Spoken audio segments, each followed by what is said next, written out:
नमो भगवते वासुदेवाय ओम नमो भगवते वासुदेवाय ओम नमो भगवते वासुदेवाय। तो हम याद करते हैं अपने पूज्य आध्यात्मिक गुरु श्रील प्रभुपाद जी को, साथ ही साथ श्री श्री राधा गोविंदा मंदिर के अध्यक्ष नमो निष्ठा प्रभु जी को, और साथ ही साथ सभी आचार्यों को, सभी शिक्षा गुरुओं को, सभी दीक्षा गुरुओं को, और आप सभी भक्तों का स्वागत करते हैं, पांचांग प्रणाम करते हैं। हरे कृष्णा। तो आज हम 14वां अध्याय पढ़ेंगे। 14वीं सीढ़ी है, 14वां अध्याय है। प्रगति की, आध्यात्मिक प्रगति की 14वीं सीढ़ी है ये। और साथ ही साथ कल हमने 13वें अध्याय को पढ़ा हुआ है। 13वें अध्याय का एक रिकैप लेते हैं कि 13वें अध्याय में हमने क्या क्या पढ़ा हुआ। ज्ञान योग का पहला अध्याय था, ज्ञान। ये भगवान ने जो है वो बताया कि ज्ञान बाद में बताया, पहले पूरे कर्म के बारे में बताया, और उसके बाद भक्ति के बारे में बताया, और साथ ही साथ ज्ञान के बारे में बताया। ज्ञान क्यों बताया उन्होंने?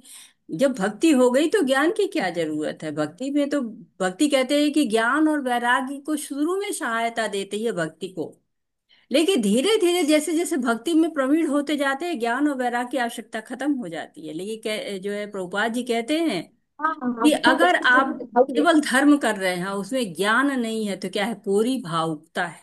भावुकता पूर्ण से ज्ञान नहीं है, सिद्धांतों की जानकारी नहीं है।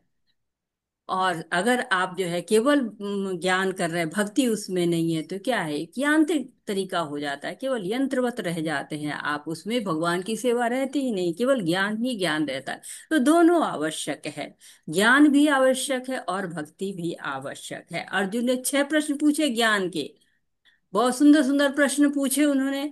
और ये देखिए कि ये अध्याय ऐसा है जिसमें आप जो कहते हैं कि भगवत गीता की 5 विषय हैं। कौन कौन से विषय हैं? कोई बताना चाहेगा? भगवत गीता के 5 विषय कौन से हैं?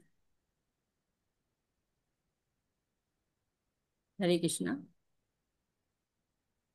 क्या क्या विषय पढ़ते हैं आप भगवत गीता में? कोई बताएगा? हैंड तो बहुत सारे रेज हैं। ललिता माता जी, हरे कृष्णा, बताइए माता जी। अनम्यूट हो जाइए।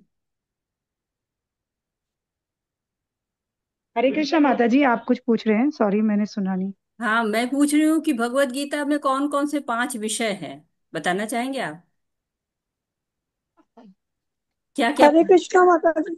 हाँ, हरे कृष्णा, बताइए पत- रुआ। पता नहीं, हाँ जीव माता ईश्वर जी, कर्म जीव संबंध और प्रकृति। ईश्वर, जीव, प्रकृति, जीव, हाँ, कर्म, प्रकृति। हम्म। और एक काल। काल। ठीक है। ईश्वर, जीव, प्रकृति, काल और कर्म, 5 विषय हैं। और आप एक चीज देखिए कि जो ये अध्याय है, इसमें सबके बारे में बात होता है। प्रकृति के बारे में भी बात होती है, जीव के बारे में भी बात होती है, ईश्वर के बारे में भी बात होती है, काल के बारे में भी बात होती है। सबके बारे में बात इस अध्याय में अवश्य होती है। तो पूछा अर्जुन ने कि 6 प्रश्न कि प्रकृति क्या है, पुरुष क्या है, क्षेत्र क्या है, क्षेत्रज्ञ कौन है, ज्ञान क्या है, और ज्ञेय क्या है, ज्ञान का विषय क्या होना चाहिए। तो भगवान ने बताया कि शरीर क्षेत्र है, जो ये शरीर है कर्म क्षेत्र है। हमारे शरीर से इस कर्म क्षेत्र में जो जो हम काम करते हैं उसके फल हमें मिलते हैं। कर्म क्षेत्र जो खेत होता है उसमें क्या होता है? जो हम बोते हैं वही उगता है। ये कर्म क्षेत्र शरीर है, इसे जो भी कर्म करते हैं उसका फल हमें भोग मिलता है, फल भोगना पड़ता है हमें। और उसी से हम बद्ध हो जाते हैं। जो आत्मा क्या है? क्षेत्रज्ञ है। क्षेत्रज्ञ दो है, एक आत्मा है, एक परमात्मा है, जो कि दोनों शरीर में ही रहते हैं। दोनों इस शरीर, इस मतलब क्षेत्रज्ञ हैं, जानने वाले हैं। लेकिन जो आत्मा है वो केवल अपने शरीर के बारे में जानते हैं, और परमात्मा है वो सारे शरीरों के बारे में जानता है, सब शरीर के बारे में। और साथ ही साथ ज्ञान बताया गया कि ज्ञान क्या है। ज्ञान वो नहीं है जो हम भौतिक जीवन में केजी, नर्सरी, प्ले ग्रुप सब पढ़ते हुए चले जाते हैं और पीएचडी तक कर जाते हैं, डिलीट करते हैं। वो ज्ञान नहीं है। यहाँ ज्ञान ने बताया गया है कि ज्ञान है क्या। वो ज्ञान है जिसके द्वारा हम भगवान ये तक तो पहुंच बहुत दूर सकते। की बात हरे कृष्णा, प्लीज म्यूट हो जाए। और ये जो कर्म क्षेत्र के बताया गया, कर्म क्षेत्र बनता किससे है? 24 तत्व होते हैं इसके। 24 तत्व, 5 महाभूत होते हैं। अग्नि है, वायु है, आकाश है, भूमि है, जल है। 5 ज्ञानेंद्रियां हैं। आंख, जीवा, त्वचा, कान, नाक। 5 कर्मेंद्रियां हैं। जनेंद्रिय, गुदा, हाथ, पैर, कंठ। 5 कर्मेंद्रियां हैं। इंद्रिय विषय 5 है। स्पर्श, शब्द, रस, रूप, गंध। और मन सबका स्वामी होता है। बुद्धि और मिथ्या अहंकार, और प्लस क्या होता है, 3 गुणों की अव्यक्त अवस्था, जिसको प्रधान कहा जाता है। तो ये 24 तत्वों का समूह क्या होता है, कर्म क्षेत्र होता है। इसका विश्लेषणात्मक अध्ययन जो है ज्ञान में किया जाता है। इन जो शरीर के गुण होते हैं, उनकी जब चर्निंग होती है तो क्या होता है, उससे विकार आते हैं। क्या होता है, इच्छा है, द्वेष है, सुख है, दुख है, और धैर्य है, और जीवन का लक्षण चेतना भी आती है। और कहते हैं ना कि शरीर में परिवर्तन होता है, क्यों, काल का प्रभाव होता है शरीर पर। काल का प्रभाव होता है तो क्या होता है, जन्म होता है, वृद्धि होती है, पालना होती है, फिर कुछ क्षण को रुकता है, अपने जैसे किसी को जो है उत्पन्न करता है, और फिर क्षरण होता है, और अंत में मृत्यु को प्राप्त होता है। और ज्ञान प्राप्त करने की प्रक्रिया क्या होती है, गुरु के पास जाइए। गुरु के पास जब जाते हैं तो हमें ज्ञान मिलना शुरू होता है, कि उससे विनम्रता आती, विद्या ददाति विनयम। विद्या विनय देती है। दंभहीन नहीं होते हैं, होना चाहिए। सरल होना चाहिए, पवित्रता आनी चाहिए, आत्मसंयम होना चाहिए, वैराग्य होना चाहिए। भगवान ने बताया है कि 20 बातों को बताया है, कि 20 जो है वो अंग जो है वो होते हैं ज्ञान के। ज्ञान जो है वो हमें तब मिलता है जब हम 20 अंगों को धारण करते हैं, और उस अंग का कार्य, उस 20 अंग से होता क्या है, हमें ज्ञेय का पता चलता है। ज्ञेय कौन है, भगवान कृष्ण है। कृष्ण को जानना, ज्ञान का विषय क्या है हमारे, कृष्ण को जानना। जब उनको जान जाते हैं तो क्या होता है, हम भगवत धाम को प्राप्त करते हैं। फिर भगवान परमात्मा के गुण बताए गए हैं, कि जो हृदय में स्थित है उसके अंदर क्या क्या गुण है, कि वो चर अचर सब जो जीवों के अंदर भी है, बाहर भी है, भौतिक गुणों के स्वामी हैं, परे हैं उससे, भौतिक इंद्रियों से रहित है, दूर है फिर भी निकट है। हरे कृष्णा। और तो परमात्मा के गुण बताए गए, और साथ ही साथ प्रकृति के बारे में बताया गया, कि क्या है प्रकृति। प्रकृति समस्त भौतिक कारण और कार्य की हेतु कही जाती, परिभाषा है प्रकृति की। और पुरुष क्या कहा जाता है, पुरुष की परिभाषा क्या है, कि वो भोग करना चाहता है। पुरुष सुख दुखाना भोक्तृत्व हेतु रुच्यते, भोग करने के कारण सुख दुख का हेतु बन जाता है। तो जीव गुणों की संगति करता है, इसी कारण उसका देहांतरण होता है। पुरुष प्रकृतिस्थो ही भुंक्ते प्रकृति जान गुणान, कारणम गुण संघर्ष सदस्य द्योनि जन्मसु। उत्तम और अधम योनियां किससे मिलती हैं, भौतिक गुणों का संग करने के कार्य करते हैं। और भगवान परमात्मा के गुण बताया गया, जो कि बहुत जरूरी है हमें जानना। उद्दिष्टानुमंता च भर्ता भोक्ता महेश्वरा, परमात्मेति चाप्युक्तो देहेस्मिन् पुरुषः परा। तो परमात्मा है, उपदृष्टा है, देखने वाला, साक्षी है। हमारे कितने साक्षी होते हैं, 13 साक्षी, 14 साक्षी होते हैं। लेकिन भगवान भी एक साक्षी के रूप में है। भरता है, वो पालना करता हुआ है, पालन करता है, भोगता है। सब ईश्वर का भी ईश्वर है। ईश्वर किसको कहते हैं, जो कंट्रोलर होता है, नियंता, जो घर में होता है, गृह स्वामी कहा जाता है। पति परमेश्वर कहा जाता है, कि वो कंट्रोल करता है वो। वैसे उन ईश्वरों के भी ईश्वर, तो कंट्रोलर के भी कंट्रोलर, जो नियंत्रक है उनके भी नियंत्रक, और फिर हमको ज्ञान चक्षु भगवान देते हैं। सारे प्रश्नों का उत्तर देते हैं, सबको विस्तार से समझाते हैं। और फिर क्या क्या कहते हैं, कि तुम्हारे ज्ञान क्या है, कि सम सर्वेषु भूतेषु, सबके प्रति समभाव रखो। परमात्मा रखते हैं ना, आपको भी रखना चाहिए। देवधारियों के हृदय में निवास करने वाले हैं, उनको जानना चाहिए। जब ऐसी दृष्टि हो जाती है तो क्या होता है, आध्यात्मिक जगत की प्राप्ति होती है। आध्यात्मिक जगत हमको मिलता है अगर हम समभाव रहते हैं, परमात्मा को ध्यान करते हैं, परमात्मा को जानते हैं, और उनकी जो है भगवान को जानकर सेवा करते हैं उनकी, तो फलश्रुति मिलती है। देखिए इसी अध्याय में, 13वें अध्याय में, इतना ज्ञान देने के बाद, ज्ञान चक्षु खोलने के बाद, भगवान फलश्रुति भी देते हैं। क्या देते हैं, क्षेत्र क्षेत्रज्ञ योरेव मंतरम ज्ञान चक्षुषा भूत प्रकृति मोक्षम च ये विद्यन्ति ते परम। जो ज्ञान चक्षुओं से शरीर और शरीर के ज्ञाता को अंतर देख पाते हैं, भव बंधन से मुक्ति की विधि को जान पाते हैं, भगवत धाम को प्राप्त करते हैं, परम लक्ष्य को प्राप्त करते हैं। श्री कृष्ण चरणे गति, यही रे श्री कृष्ण चरण रति यही रे उत्तम गति। उत्तम गति क्या है? श्री कृष्ण के चरणों की जो है वो प्रेम प्राप्त कर जाना, यही जो है वो उत्तम गति होती है। और अब हमारा शुरू होता है 14वां अध्याय। ओम श्री परमात्मने नमः। ओम श्री परमात्मने नमः। श्रीमद्भगवद्गीता अथ चतुर्दश अध्यायः। प्रकृति के तीन गुण। श्री भगवान उवाच परम भूय प्रवक्ष्यामि ज्ञानानां ज्ञानमुत्तमं यज्ञात्वा मुनयः सर्वे परां सिद्धिमितो गताः। भगवान ने कहा, अब मैं तुमसे समस्त ज्ञानों में सर्वश्रेष्ठ इस परम ज्ञान को पुनः कहूंगा जिसे जान लेने पर समस्त मुनियों ने सिद्धि प्राप्त की है। तो भगवान कह रहे कि अब तुम्हें वो ज्ञान दूंगा। कौन सा ज्ञान? भगवान तो इतने ज्ञान दे चुके, फिर भी कह रहे अभी कुछ ज्ञान बचा, अभी मैं तुम्हें और ज्ञान दूंगा। वो ज्ञान जान के क्या होगा? बहुत से लोग उस ज्ञान को जान के परम सिद्धि को प्राप्त हुए। हल्की फुल्की सिद्धि नहीं प्राप्त किया उन्होंने, परम सिद्धि को प्राप्त किया है। तो आप देख लीजिए कि 13वें अध्याय में भगवान ने बताया कि जीवात्मा प्रकृति के गुणों में बंध जाती है। तो श्रीला प्रभुपाद जब भी तात्पर्य लिखते हैं तो उनकी शैली क्या होती है कि पिछले पाठ से क्या संबंध है उसको पहले श्लोक के तात्पर्य में बताते हैं।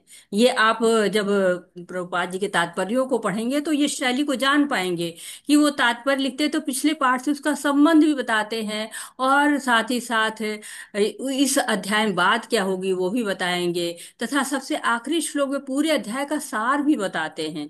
ये श्रील प्रभुपाद जी का लिखने का मेथड है, पूरी तरह से हमको समझा देते हैं। तो उस अध्याय के आखिरी श्लोक के तात्पर्य में, जिसमें अध्याय पूरी तरह से समझ पाए, ऐसा उन्होंने बताया। और फिर 14वें अध्याय में शुरू किया है कि ज्ञान के बारे में बताया कि बाकी सब अज्ञान है। 13वें अध्याय में जिसे ज्ञान मिल जाता है उसके कारण ज्ञान के गुणों के बारे में बताया कि ये एक ज्ञान है।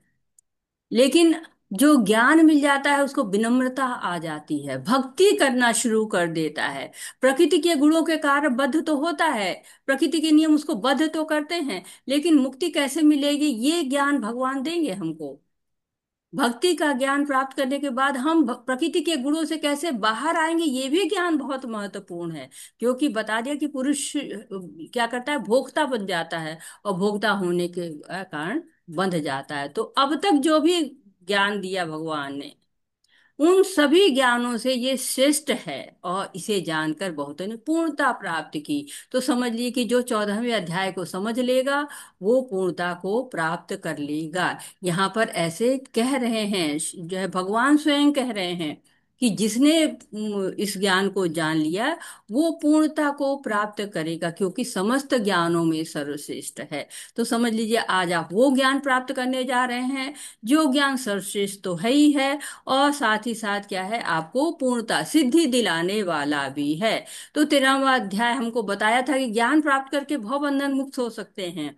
और भगवान दो श्लोकों में, पहले श्लोक में और दूसरे श्लोक में, उस ज्ञान की महिमा को बता रहे हैं।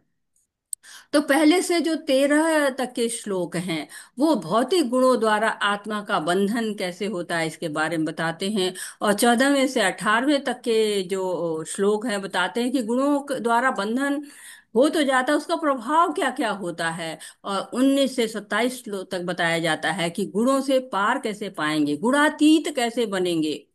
कहते हैं ना, त्रिगुणातीत है भगवान, तीन गुणों से अतीत है भगवान। तो अब यहाँ पर बता रहे हैं, उस परम ज्ञान का गुणगान कर रहे हैं कि उस ज्ञान को बताऊंगा जो कि परम सिद्धि देने वाला है। और दूसरे में क्या कह रहे हैं, इदं ज्ञानमुपाश्रित्य मम साधर्म्य आगताः सर्गे अपि नोपजायन्ते प्रलये न व्यथन्ति च। इस ज्ञान में स्थिर होकर मनुष्य मेरी जैसे दिव्य प्रकृति स्वभाव को प्राप्त कर सकता है। इस प्रकार स्थित हो जाने पर वह न तो सृष्टि के समय उत्पन्न होता है और न ही प्रलय के समय विचलित होता है। तो ये ज्ञान कितना महत्वपूर्ण है। इस ज्ञान के द्वारा क्या क्या बताया जा रहा है? एक तरह से आप ये देखिए कि श्रेष्ठ ज्ञान की महिमा को बताया जा रहा है कि ये ज्ञान स्थिर करता है, इसमें स्थिर हो जाओ तो दिव्य प्रकृति मिल जाएगी। दिव्य प्रकृति क्या है? भगवान के दासानुदासानुदासानुदासानुदास, जब प्रभुपाद जी गए थे बाहर तो सब लोगों ने पूछा, क्योंकि उस वक्त बड़े लोग जाते थे और बाहर जाके कहते थे मैं भगवान हूँ। तो सब लोगों ने प्रभुपाद जी से पूछा कि क्या आप भी भगवान हैं? कह रहे नहीं, मैं भगवान नहीं हूं। मैं क्या हूँ? भगवान के दास के दास के दास के दास के दास के दास। मेरी स्थिति तो कहीं है ही नहीं है। तो कहते हैं कि जो ऐसा स्वभाव प्राप्त करना है, भगवान के दास बनना है, हमें स्वामी नहीं बनना, कंट्रोलर नहीं बनना है, हमें भगवान नहीं बनना है। जब ऐसी स्थिति मिल जाती है तो क्या होता है, वो न तो सृष्टि के समय उत्पन्न होता है, न प्रलय के समय विचलित होता है। क्यों? भगवान से गुणात्मक समता मिल जाती है, जन्म मरण के चक्र से मुक्त हो जाता है। भगवान ने कहा ना, मम्मी वाण से जीव लोके जीव भूता सनातना। तो जीव भूता कब महसूस होगा हमको? हम उनके अंश कैसे महसूस होगा? जब हम उनके गुणों से समता प्राप्त करने लगेंगे।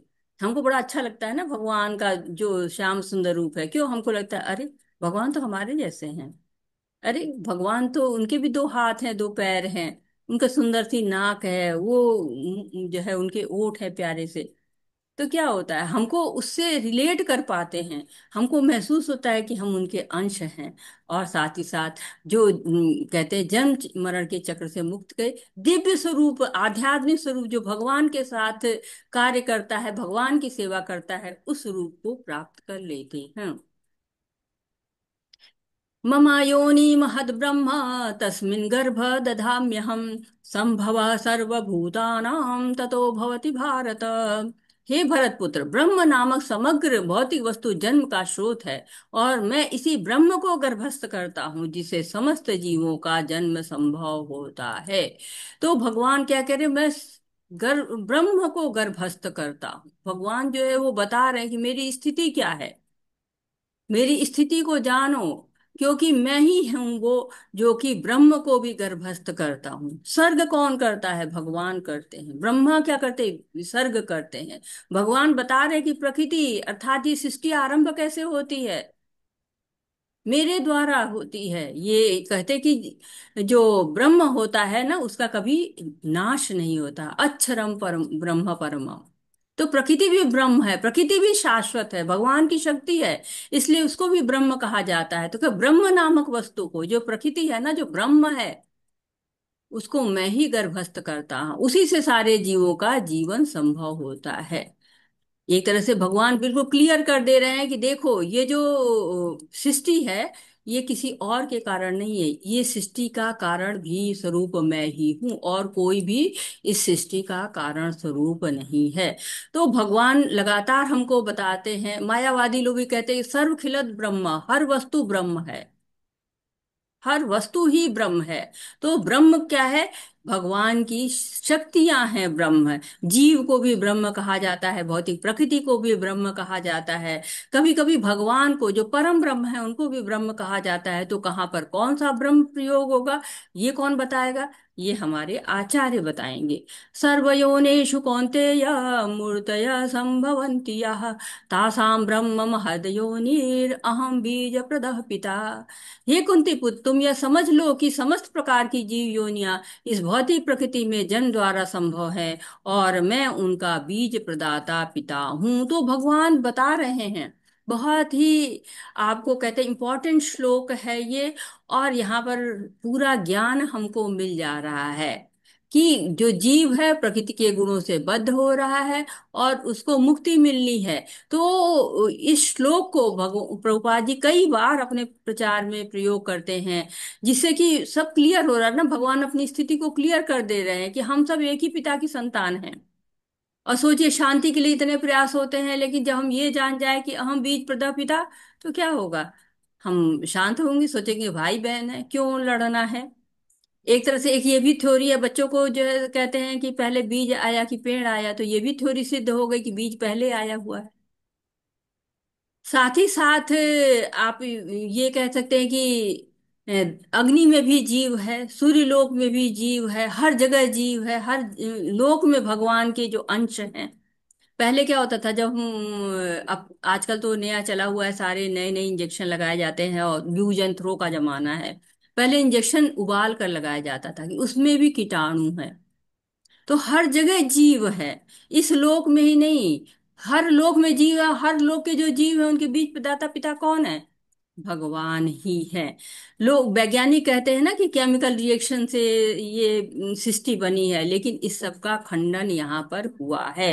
एक ये भी कहा जाता था कि पहले बंदर थे हम और धीरे धीरे हम इंसान बने हैं, लेकिन ये भी थ्योरी यहाँ पर खत्म हो गई। क्योंकि अगर ऐसा होता तो धरती पर बंदर रह ही नहीं जाते, सारे के सारे इंसान बन गए होते, या बंदर रहते। लेकिन आजकल भी देखिए बहुत सारे बंदर यहाँ पर पड़े हुए हैं।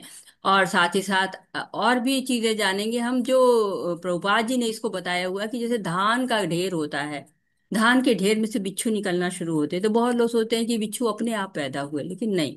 कहते हैं प्रभुपाद जी कि नहीं, धान में बिच्छू पैदा नहीं हो गए हैं, धान से नहीं होता है कोई भी बिच्छू पैदा।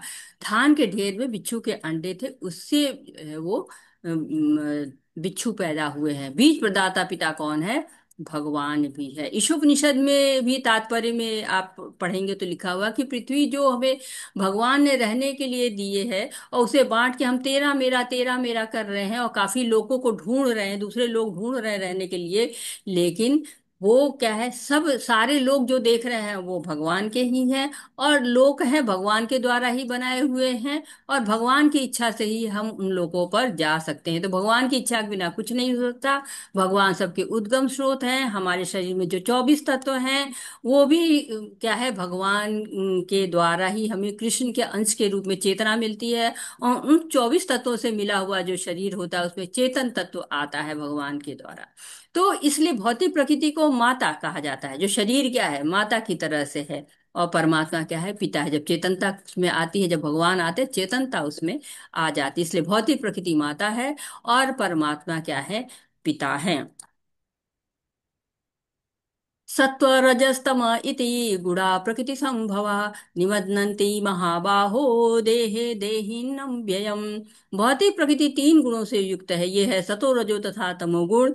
हे महाबाहो अर्जुन, जब शाश्वत जीव प्रकृति के संसर्ग में आता है तो वह इन गुणों से बंध जाता है। सृष्टि में क्या है, 84 लाख योनियां हम देखते हैं, माया का प्रभाव देखते हैं। विज्ञान कहता है कि मैं उन्नत हूँ, लोग विज्ञान को बड़ा उन्नत मानते हैं, विज्ञान पर बड़ा विश्वास करते हैं कि विज्ञान ने आया तो हमारी जिंदगी बदल गई। विज्ञान ने हमारे जीवन को सरल जरूर बनाया है, लेकिन सृष्टि नहीं कर पाया है। चावल का एक दाना भी नहीं उगा पाया है। ऐसा कोई भी नहीं है कि बिना, क्या है, जो चीजें पहले से रिसर्च करता है, विज्ञान सर्च नहीं करता है, ढूंढता नहीं, नया नहीं ढूंढता है, रिसर्च दोबारा सर्च करता है, पहले से है वो। विज्ञान में कहीं नहीं लिखा है कि हमने सर्च किया, कहते रिसर्च कर रहे हैं।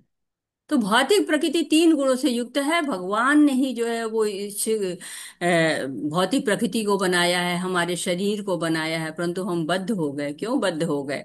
हमें तो मुक्त होना चाहिए ना, हम मुक्त के जो है वो अंश हैं, तो हमें मुक्त होना चाहिए, लेकिन हम भोक्ता बनना चाहते हैं और बद्ध होते जाते हैं। प्रकृति के गुणों के द्वारा संचालित तो होते जाते हैं और उत्तम और अधम योनियां प्राप्त करते जाते हैं। तो दो बातें ध्यान में रखनी है। क्या? कि हमें भगवान की भक्ति करनी है, दूसरे हमें प्रकृति के गुणों से मुक्त होना है। तो तीन गुण हैं, सतोगुण, रजोगुण और तमोगुण। सतोगुण सबसे अच्छा माना जाता है, रजोगुण मध्यम है, और तमोगुण निकृष्ट है। हमें कम से कम सतोगुण तक तो रहना ही चाहिए। बहुत लोग कहते हैं कहाँ लिखा हुआ है तीन गुण, तो आप ध्यान कर लीजिए 14.5 भगवत गीता में लिखा है कि भौतिक प्रकृति में तीन गुण होते हैं, सतो रजो तथा तमो।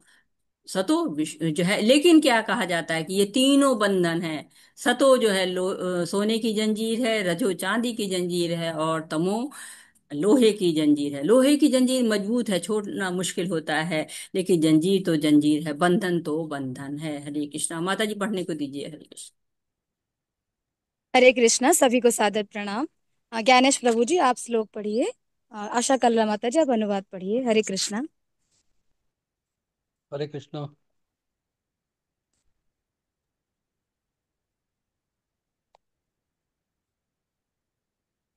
हरे कृष्णा माता जी, आवाज आ रही है? हाँ बोलिए जी प्रभु। जी हरे प्रभु कृष्ण। जी। हाँ, हरे कृष्ण। तत्र सत्वं निर्मलत्वात् प्रकाश कबनामयम् सुखसंगेन बध्नाति ज्ञान संगेन चानघ। हरे कृष्ण। हे निष्पाप, सतोगुण अन्य गुणों की अपेक्षा अधिक शुद्ध होने के कारण प्रकाश प्रदान करने वाला और मनुष्य को सारे पाप कर्मों से मुक्त करने वाला है। जो लोग इस गुण में स्थित है वे सुख तथा ज्ञान के भाव से बंध जाते हैं। हरे कृष्ण जी। हरे कृष्णा। तो 13वें अध्याय में बताया था कि 3 गुणों से बंधता है जीव। अब इसी का विस्तार यहाँ पे 14वें अध्याय में होता जा रहा है। चर्चा हो रही है, क्या बता रहे हैं कि जो सतोगुण होता है अच्छा होता है, लेकिन क्या होता है सतोगुण क्या करता है, बांधता है। कैसे बांधता है? सुख संगेन बधनाती, सुख के साथ बांध देता है। ज्ञान संगेन चान, ज्ञान के संग बांध देता है। तो क्या होता है कि जब हमारे अंदर सतोगुण होता है तो हमें ज्ञान होता है, हमें डूज और डोंट्स पता होते हैं, नियमों के अंदर रहते हैं। जीवन सुखमय हो जाता है। नियमों से समय से उठेंगे, जप करेंगे, शुद्ध भोजन, सरल जीवन, जीवन क्या है, सुखमय। ज्ञान भी है साथ में, तो क्या हो जाएगा, जीवन सुखी लगता है, ज्ञान हो गया है। कभी कभी ये भी बंधन का कारण बन जाता है। कैसे बंधन का कारण बन जाता है? आप देखिए कि जगह जगह कैंप लग रहे हैं, और क्या कर रहे हैं कि कैंप में आपको सात्विक भोजन कराया जाता है, सात्विक ध्यान ज्ञान सब होता है, तो सब लोग सतोगुण में चले जाते हैं, आनंद आता है। परंतु जैसे भौतिक जगत पे आते हैं, पुनः पुराने इसमें लौट जाते हैं, वो तो बहुत अच्छा था, बड़ा आनंद और सुख अनुभव कर रहा था। इसीलिए आप देखिए कवि होते हैं, दार्शनिक होते हैं, वैज्ञानिक होते हैं, ये लोग क्या अज्ञानी होते हैं, लेकिन ज्ञान का आकर्षण होने के कारण इनको लगता है और अच्छी कविता लिखूं और अच्छा सिद्धांत लिखूं, सुख मिलता है, उससे बध जाते हैं। तो ये नहीं है कि सतोगुण में कोई बधेगा ही नहीं, सतोगुण बिल्कुल बंधन रहित है, नहीं, बंध जाते हैं सुख और ज्ञान से। देखिए अच्छा माना जाता है कि कम से कम ज्ञान भी है, सुख भी है। लेकिन रजोगुणी क्या करते हैं? हरे कृष्णा,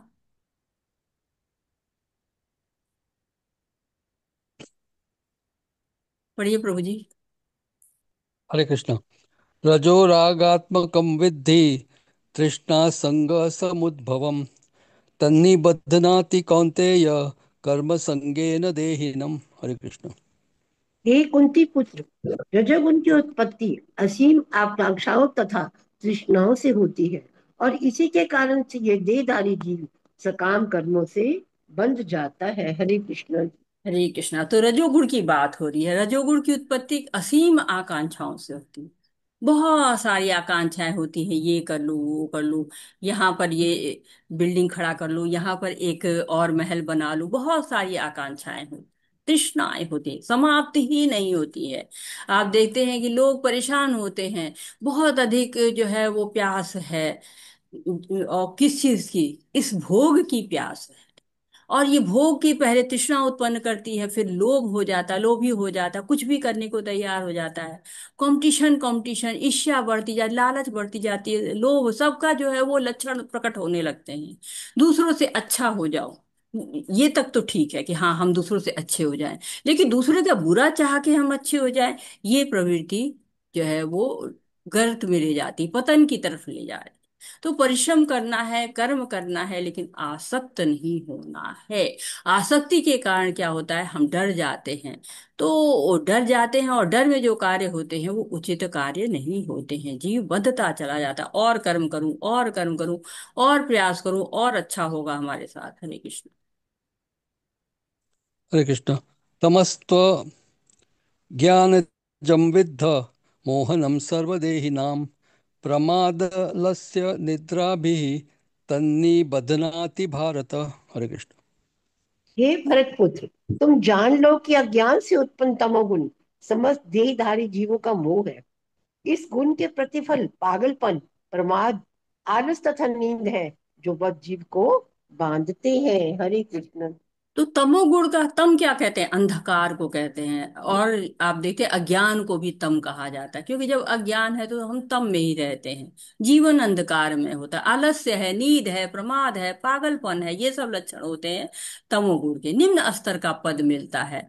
सतोगुण अच्छे कर्म करता है, रजोगुण भौतिक लाभ के लिए कर्म करता है, लेकिन तमोगुण क्या कहता है, प्लानिंग, प्लानिंग पर प्लानिंग, ये कर लेंगे कल, वो कर लेंगे कल, ये कर लेंगे। मोड ऑफ इग्नोरेंस कहा गया है, इग्नोर, टालना।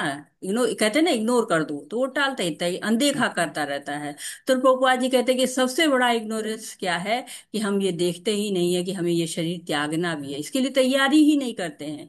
जबकि हम देख रहे हैं कि रोज कितने लोग शरीर त्याग कर रहे हैं, हम जिज्ञासा ही नहीं करते कि जीवन का उद्देश्य क्या है, हमें जाना कहाँ है। ये सबसे बड़ा इग्नोरेंस है, प्रभुपाद जी कहते हैं। युधिष्ठिर और यक्ष का संवाद हमने लेवल 1 में पढ़ा था। पूछा था युधिष्ठिर जी से यक्ष ने कि सबसे बड़ा आश्चर्य क्या है। तो युधिष्ठिर जी ने कहा कि रोज लोग मर रहे हैं, लेकिन फिर भी हम सब ऐसे जी रहे हैं कि मृत्यु आएगी नहीं, यही सबसे बड़ा आश्चर्य है। और लगता है कि हम हमेशा ही रहने वाले हैं, यही सबसे बड़ा मूर्खता है। कहते हम वैसे ही है जैसे कोई व्यक्ति गोद में चने रखा रहता है और एक एक चने खा रहा है, लेकिन बाकी चनों को कोई लगता ही नहीं कि हम काल के गाल में समाने वाले हैं। बिल्कुल ऐसा ही जीवन हम जीते हैं। हरे कृष्ण। हरे कृष्ण। सत्वं सुखे संजयति, रजः कर्मेणि भारत, ज्ञानमावृत्य तु तमः, प्रमादे संजयत्युत। हरे कृष्ण। हे भरत पुत्र, सतोगुण मनुष्य को सुख से बांधता है, रजोगुण सकाम कर्म से बांधता है, और तमोगुण मनुष्य के ज्ञान को ढककर उसे पागलपन से बांधता है। हरे कृष्ण। हरे कृष्ण। तो बांधते तीनों हैं। बता रहे हैं कि देखिए तमोगुण के बारे में, रजोगुण के बारे में, सतोगुण। सतोगुण सुख से बांधता है। दार्शनिक है, शिक्षक है, कवि हैं, वो सबको पढ़ते हैं, सुनाते हैं, समझाते हैं, संतुष्टि मिलती है। वो संतुष्टि उनको सुख प्रदान करती है। रजोगुणी क्या करते हैं, जैसे अस्पताल खोल दिया, भंडारे लगवा दिए, कोई आयोजन करवा दिया, वो उससे बंध जाते हैं। तमोगुणी के पास ज्ञान ही नहीं, उसको पता ही नहीं निरर्थक जीवन जी रहा है, उसको अपने जीवन को वैसे ही बिताना है। निरुद्देश्य कहते हैं, उद्देश्य ही नहीं है। हरे कृष्ण। हरे कृष्ण। रजस्तमश्चाभिभूय सत्वं भवति भारत, रजः सत्वं तमश्चैव, तमः सत्वं रजस्तथा। हरे कृष्ण। हे भरत पुत्र, कभी कभी सतोगुण रजोगुण तथा तमोगुण को परास्त करके प्रधान बन जाता है, तो कभी रजोगुण सतोगुण तथा तमोगुण को परास्त कर देता है, और कभी ऐसा होता है कि तमोगुण सतोगुण सतो तथा रजोगुण को परास्त कर देता है। इस प्रकार श्रेष्ठता के लिए निरंतर स्पर्धा चलती रहती है। हरे कृष्ण अरे जी। ये तो कंपटीशन चलता रहता है, सतोगुण में, रजोगुण में, तमोगुण में। कभी सतोगुण प्रधान हो जाता है, कभी रजोगुण प्रधान हो जाता है, कभी तमोगुण प्रधान होता है। रात में हम सोते हैं तो तमोगुण प्रधान रहता है।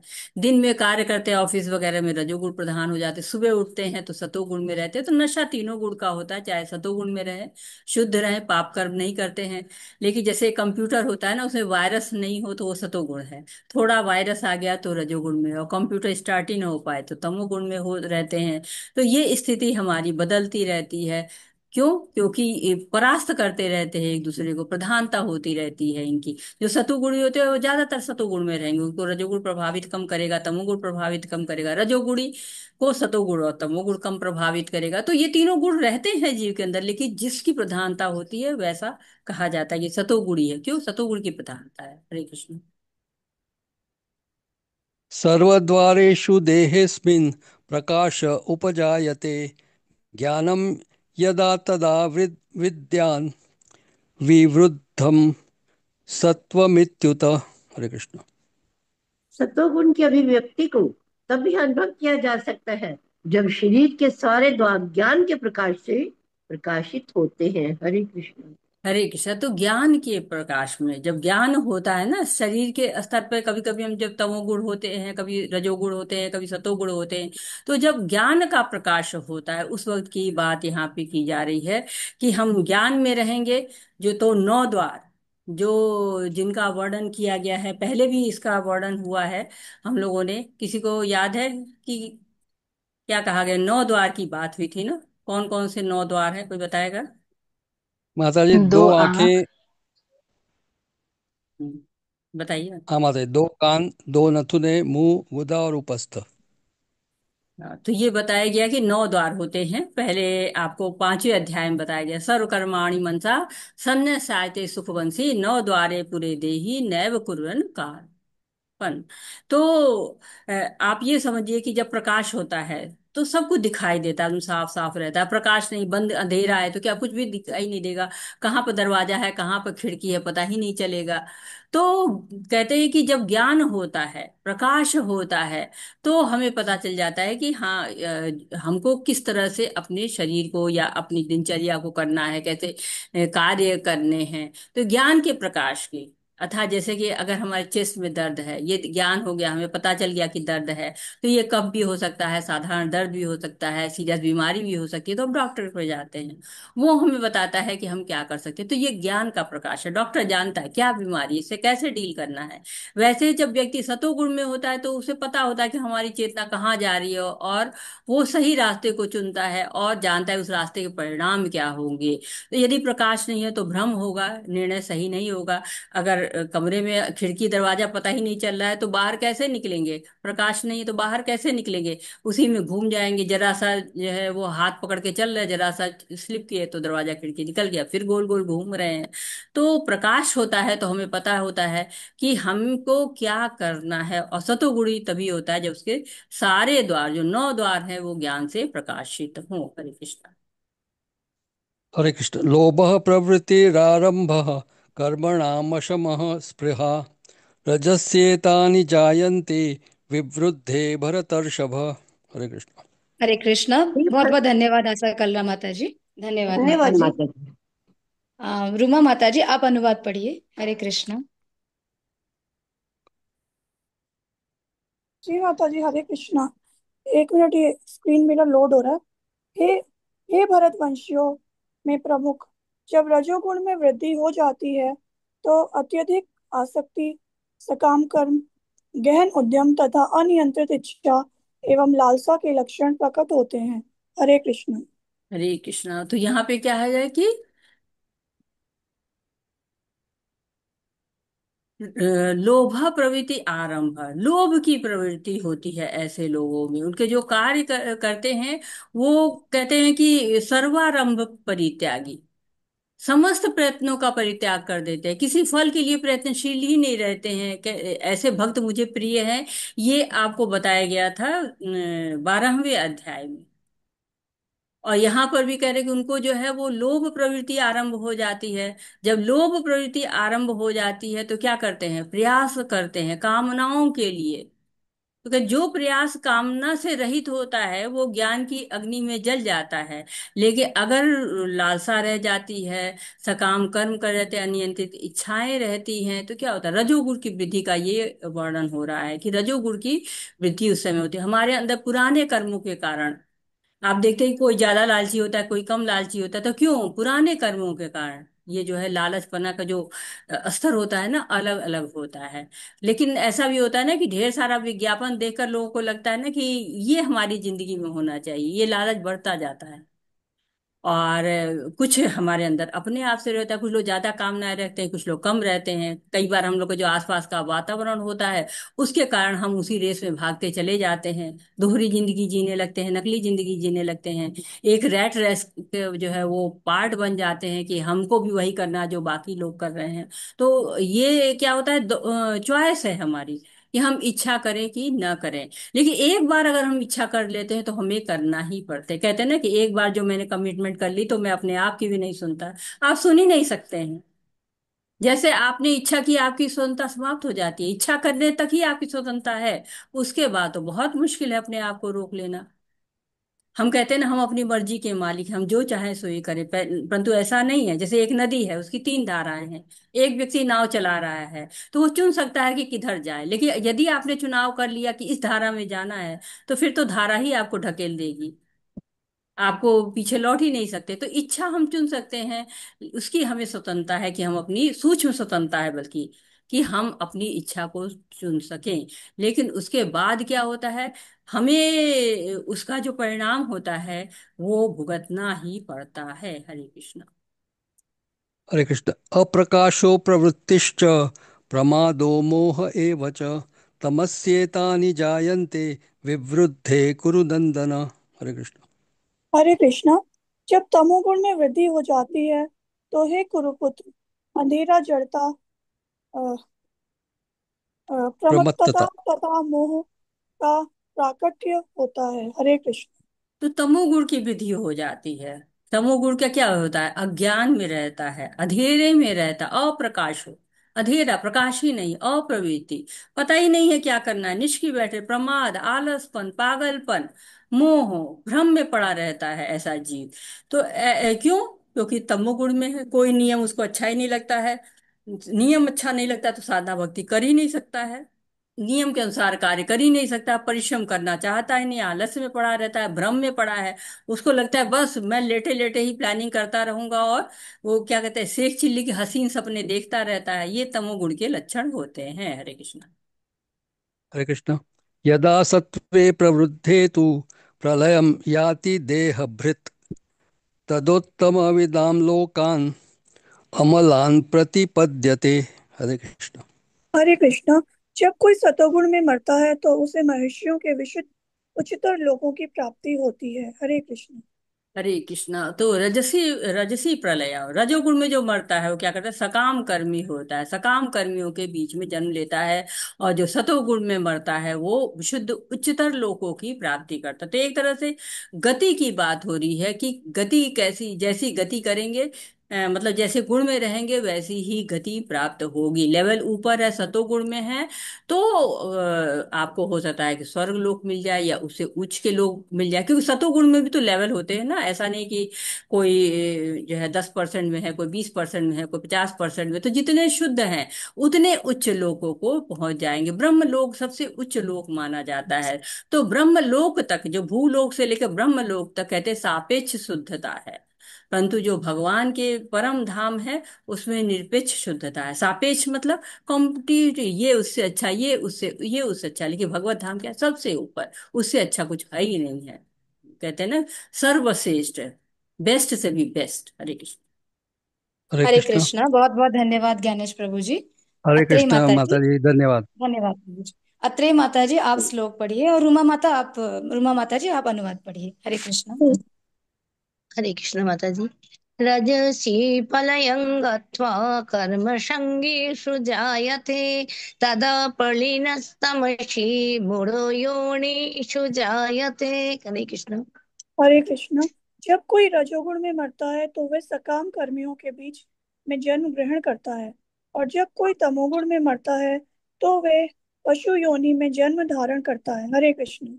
हरे कृष्णा। तो स्पष्ट दिख रहा है यहाँ पर बिल्कुल कि जो लोग सतोगुण में नहीं हैं, वो रजोगुण या तमोगुण में है, उनकी गति उच्च लोकों की नहीं होती है। वो कहाँ जाएंगे? जो रजोगुण वाले हैं वो सकाम कर्मियों की, आई उनको यही जगत बहुत प्यारा लगता है ना, यहीं पर उनको बंगला बनाना है, यहीं पर इनको बिजनेस करना है, गाड़ियां खरीदनी है, तो क्या करना है, यहीं पर इसी लोक में आ जाएंगे। और जो तमोगुण में होते हैं वो क्या करते हैं कि वो पशु योनि में जन्म धारण करते हैं, पशु योनि, निम्न योनियों में। और समझिए कि इसी को क्या कहा जाता है, आत्मा की दुर्दशा। भाई अगर आत्मा मनुष्य योनि में है और वो पशु योनि में सुकर्म कुकर्म बन रही है, तो क्या है, उसकी दुर्दशा ही तो कही जाएगी। हरे कृष्ण। कर्मणः सुकृतस्याहुः सात्विकं निर्मलं फलं रजसस्तु फलं दुःखम् अज्ञानन्तमसः फलम्। हरे कृष्ण। हरे कृष्णा। पुण्य कर्म का फल शुद्ध होता है और सात्विक कहलाता है, लेकिन रजोगुण में संपन्न कर्म कर्म का फल दुख होता है, और तमोगुण में किए गए कर्म मूर्खता में प्रतिफलित होते हैं। हरे कृष्ण। हरे कृष्णा। तो हमने अभी देखा कि जैसे कर्म करेंगे वैसे फल मिलेंगे। निर्मल शुद्ध कर्म किए तो उच्च लोक की प्राप्ति हुई, रजोगुण में रहेंगे फल क्या हो जाएंगे, दुखम हो जाएंगे। और तमस में क्या, अज्ञान है, तो उसका फल और भी जो है गया गुजरा मूर्खता में प्रतिफलित हो रहा है। तो गति भी उच्च है, और कहते हैं कि फल भी उच्च है अगर सतोगुण में है।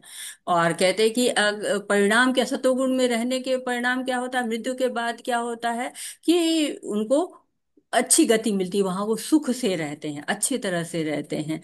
रजोगुणी इस यहाँ पर आते हैं तो उनको क्या होता है, भूलोक में ही रहते हैं, तो कभी सुख में रहते हैं कभी दुख में रहते हैं।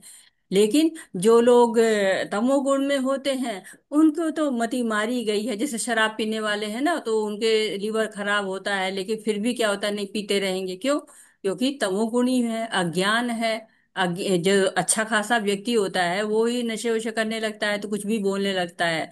तो ये तमोगुण का प्रभाव होता है ना, अज्ञानता। वैसे जैसे कि कोई नशा करके, नशा कर लिया तो विचारधारा क्या होती है, स्पष्ट रह ही नहीं जाती है, दिन भर आलस में रहते हैं, सही से सोच ही नहीं पाते हैं, विचार दृढ़ हो ही नहीं पाते हैं। तो ये अज्ञानता, पागलपन, अज्ञानपन होता है। सतोगुणी क्या होता है, सुख मिल रहा है या रजोगुण में दुख मिल रहा है, उसे समझ में आता है कि हमें अपनी स्थिति को बदलना है। वो सतोगुणी जानता है कि सुख मिल रहा है और अच्छे के लिए हमें शुद्ध सतोगुणी होना पड़ेगा। रजोगुणी सोचता है कि हाँ सतोगुणी सुखी है, हम सतोगुणी बन जाए। लेकिन तमोगुणी अपनी स्थिति को बदल नहीं पाता है। क्यों? क्योंकि वो समझ ही नहीं पाता कि वो अज्ञान में है और प्रकाश में है। हरे कृष्ण। तत्त्वात् सञ्जयति ज्ञानं रजोषो लोभो एव च प्रमादो मोहौ तमसो बभूतो ज्ञानमेव च। हरे कृष्ण। हरे कृष्णा। धन्यवाद रुमा माता जी, धन्यवाद जय माता माता दी, जी। धन्यवाद। भावेश प्रभु जी आप पढ़िए अनुवाद। हरे कृष्णा। हरे कृष्णा। हरे भावेश कृष्णा प्रभु जी माता आप जी। म्यूट हैं। हाँ पढ़िए प्रभु जी। हरे कृष्णा माता जी, गणेश चतुर्थी की शुभकामनाएं। हरे कृष्ण। सतोगुण में वास्तविक ज्ञान उत्पन्न होता है, रजोगुण से लोभ उत्पन्न होता है और तमोगुण से अज्ञान, प्रसाद और मोह उत्पन्न होता है। हरे कृष्णा। हरे कृष्णा। तो क्या क्या है यहाँ पर? श्लोक क्या कह रहा है? सत्वा संजायते ज्ञान, सतोगुण से वास्तविक ज्ञान होता है। ये नहीं कर रहे हैं कि पढ़ते संजायते ज्ञानम, अभ्यासे संजायते ज्ञानम, स्कूलम संजायते ज्ञानम। ना ना ना। क्या कह रहे हैं? सत्वा संजायते ज्ञानम, सतोगुण में आइए तब ज्ञान होगा। ये नहीं है कि हमने बहुत याद कर लिया, बहुत स्कूल चले गए, जोड़ घटाना पता चल गया, मैप में सही सही नदियों के स्थान बता दे रहे हैं तो हम बड़े ज्ञानी हैं। नहीं, ये तो भौतिक जीवन का ज्ञान है। यदि आप सतोगुण में हैं, मंदिर जा रहे हैं, भगवान की पूजा कर रहे हैं, मंगल आरती कर रहे हैं, भगवान का जप माला कर रहे हैं, तब आप सतोगुण में हैं। तब आपको कहा जा रहा है कि आपको ज्ञान मिल रहा है। जो प्रभुपाद जी तात्पर्य में कहते हैं कि रजोगुण में हम पैसा कमाकर सुखी हो सकते हैं, लेकिन वो सुख जाता कहाँ है? क्योंकि वो सुख तो रहता नहीं, थोड़ी दिन बाद खत्म हो जाता है, फिर हम दुखी हो जाते हैं। तो ये दुख तो सुख आते जाते रहते हैं, लेकिन हम आध्यात्मिक रूप से आगे बढ़ते तो ज्यादा सुखी हो जाते हैं। कृष्ण की कृपा से हमारे पास सब कुछ रहता है। सबसे बड़ी बात तो सुख रहता है, संतुष्टि रहती है, प्रकाश रहता है, ज्ञान रहता है। तो भक्तों के लिए संदेश है ये कि हम को ये जरूरी नहीं कि हम बहुत सारा धन कमा ले, बहुत ज्यादा बंगले खरीद ले, गाड़ियां खरीद ले, उससे खुश रहते हैं। नहीं, रजोगुणी इससे खुश रहते हैं, लेकिन क्या होता है फिर दुख हो जाता है। एक रसगुल्ला खाया, बड़ा अच्छा लगा, 10 रसगुल्ले खाए, पेट खराब, मन खराब। तो इसलिए जो है पूर्वज हमारे कहते थे, हमारी वैदिक शास्त्र कहते हैं कि सतोगुण में रहिए, सतोगुण से ज्ञान प्रकट होता है और हम ज्ञान तत्व तक पहुंच जाते हैं। ज्ञान बोध हमें होना शुरू हो जाता है। रजोगुण में लोभ जो है आना शुरू हो जाता है, लोभ ही लोभ, लालच लालच, असंतुष्टि। और तमोगुण में अज्ञान है, आलस्य है, भ्रम है। हरे कृष्णा। सत्त्वं गच्छन्ति सत्तस्त्वा मध्ये तिष्ठन्ति राजसखा जघन्य गुणवृत्तिस्था अधो गच्छन्ति तामसखा। हरे कृष्ण। सतोगुणी व्यक्ति क्रमश उच्च लोकों को ऊपर जाते हैं, रजोगुणी इस पृथ्वी लोक में रह जाते हैं, और जो अत्यंत गर्भित तमोगुण में स्थित है वह नीचे नरक लोकों को जाते हैं। हरे कृष्णा। तो ऊर्ध्व गच्छन्ति सत्वस्था, जो सत्व में स्थित होते हैं उच्च लोक में जाते हैं। मध्य तिष्ठन्ति राजसा, जो रजोगुण में होते हैं वो बीच में रहते हैं, इसी भूलोक में रहते हैं। और जो अधोगच्छति तामसा, तो अधोगच्छति कौन है? नीचे की ओर कौन जाता है? नीचे के लोकों में कौन जाता है? वो तमोगुणी में रहते हैं। तो अधोगति, जो निम्न गति होती है, नीचे की गति होती है, उसको कहा, क्या कहा है? वो दो प्रकार की होती है। एक तरह से आप समझिए कि अध, नीचे, निम्न गति, अध गच्छति, नीचे की ओर जो जाते हैं तमोगुणी लोग, तो दो तरह की अधोगति होती है। एक होती है कि अधम योनि मिलती है, यानी नीच निम्न योनियां मिलती हैं। और दूसरा क्या है? अधम स्थान मिलता है, स्थान जहाँ पे लोक, नीचे के लोक मिलते हैं। तो उच्च लोक में सतोगुणी जो लेवल जिनका होता है वो उच्च लोक में जाते हैं। और जो है वो कहते हैं पुनर्जन्म उच्च लोकों में भी होता है। जितने दिन हम हमारा जो है रहता है, पुण्य कमाते हैं, वो सब जब तक रहता है तब तक हम वहां रहते हैं, और उसके बाद हमें इसे धराधाम पे आना पड़ता है। लेकिन उच्च लोक में रहते हैं तो हमें ये अच्छा रहता है कि फिर हम इस योनि में आएंगे, तब तक हम सुख प्राप्त वहां करेंगे, और फिर अगर मनुष्य योनि मिलती है तो हमें हाँ। भक्ति करने का समय प्राप्त होगा। तमोगुण जो हमारे अंदर ज्यादा हो जाता है तो भविष्य ही अंधकार रहता है। तो जो सतोगुण में है उनकी स्थिति दूसरी होती है, और जो रजो और तमो में रहते हैं उनकी स्थिति दूसरी होती है। नीचे के लोकों में जाते हैं तमोगुणी, रजोगुणी पृथ्वी पर रहते हैं, और सतोगुणी उच्च लोकों की तरफ जाते हैं। हरे कृष्ण। नन्नं गुणे प्रखत्तारये यदा दर्शाणि पश्यति गुणेभ्यश्च परं वेत्ति मद्भावं शोधिगच्छति। हरे कृष्ण। जब जब कोई ये अच्छी तरह जान लेता है कि समस्त कार्यों में प्रकृति के तीनों गुणों के आंतरिक अन्य कोई कर्ता नहीं है, और जब वह परमेश्वर को जान लेता है जो इन तीनों गुणों से परे है, तो वह मेरे दिव्य स्वभाव को प्राप्त होता है। हरे कृष्णा। हरे कृष्ण। तो क्या कह रहे हैं, मद भाव, मेरे भाव को प्राप्त होता है, नान्यम गुणेभ्य करता, जो कि तीन गुणों के अतिरिक्त कोई करता नहीं, ये जान जाता है। जनरली हम सोचते हैं ना, हम करता है, हमने सारे कार्य किया, लेकिन करता कौन का है, जो तीन गुण ही करता है। प्रकृति क्रियामाणानि गुणे कर्माणि सर्वश, अहंकार विमूढ़ात्मा करता हनत मन्यते। तो जो अहंकार में रहते वो जानते हैं कि हम करते हैं। नानम गुणेभ्य करता, तीन गुण ही करता और कोई है ही नहीं। जो भी कार्य हो रहा है गुणों के प्रभाव में हो रहा है। तो अब एक तरह से आपको निष्कर्ष शुरू हो गया है, या ये बता सारांश शुरू हो गया है, या इस गुणों से हम ऊपर कैसे उठे, ये वाला सेक्शन, अब ये लास्ट सेक्शन शुरू हो रहा है। कहते हैं कि जब गुणों के हम प्रभाव में होते तो उनके अनुसार हमारी प्रतिक्रिया होती रहती हैं। जैसे हम जिस गुण के प्रभाव में रहेंगे, इसीलिए देखिए कि जो हमारे रिएक्शन होता है, एक्शन के प्रति जो रिएक्शन होता है ना, हर व्यक्ति में अलग अलग होता है। हर जो सतोगुणी होता है, एक तरह के आपको अगर लोग खड़े हुए, एक तरह की घटना है, उसमें हर तरह के लोग जिस गुण में रहते हैं उसके अनुसार वो प्रतिक्रिया करते रहते हैं।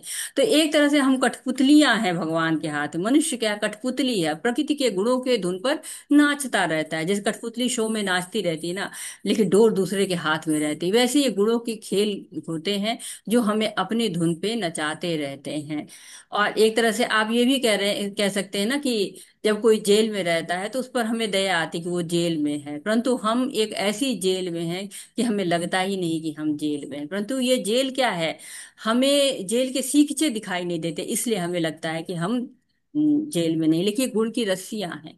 हम अपने को स्वतंत्र समझते हैं, परंतु हम गुणों की डोर से नाच रहे हैं, हमें नचा रहा है, प्रकृति नचा रही है। हम ढूंढते हैं कि कोई ऐसा हो जो हमें बचा ले। तो कौन बचा सकता है, भगवान बचा सकते हैं, भगवान ही है। उनकी शरण अगर हम ले लें तो वो हमें जेल से बाहर निकाल सकते हैं। तो कहते हैं दिव्य स्वभाव को प्राप्त होता है, भगवान के दिव्य स्वभाव को प्राप्त करेगा। हरे कृष्ण। गुणानेतानतीत्यत्रिन् देहि देहो समुद्भवन् जन्म मृत्यु जरा दुःखे विमुक्तो मृतमश्नुते। हरे कृष्ण। हरे कृष्ण। जब देह धन्यवाद भावेश प्रभु जी, धन्यवाद प्रभु जी। हरे कृष्ण। उषा पारेख माता जी, आप अनुवाद पढ़िए। हरे कृष्ण। हरे कृष्णा माता जी, हरे कृष्णा सभी को। एक मिनट।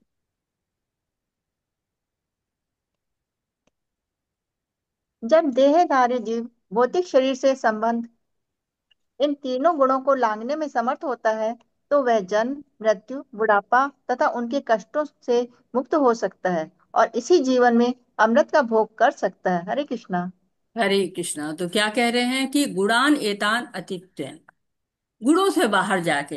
कौन गुणों से बाहर जाके, कह रहे देही देह समुद्भव, देही जो देहधारी है, और देह शरीर जो है वो तो ये जो शरीर में देह में जो है वो जो जनता है इस शरीर में, जन्म मृत्यु जरा व्याधि को प्राप्त करता है, और वही अमृत का भोग भी कर सकता है। कैसे अमृत का भोग कर सकता है, ये हमने देखा है 13वें अध्याय में। कहते कि भगवान कहते कि जब तुम ये के विषय में जान जाओगे तो नित्य ब्रह्मन का आस्वादन करोगे। तो अमृत जगह कई बार कहा है भगवान ने भगवत गीता में, अमृत अश्नुते, अमृत का भोग करोगे। तो जब इन तीन गुणों को जो लांग जाएगा वही अमृत का भोग करेगा।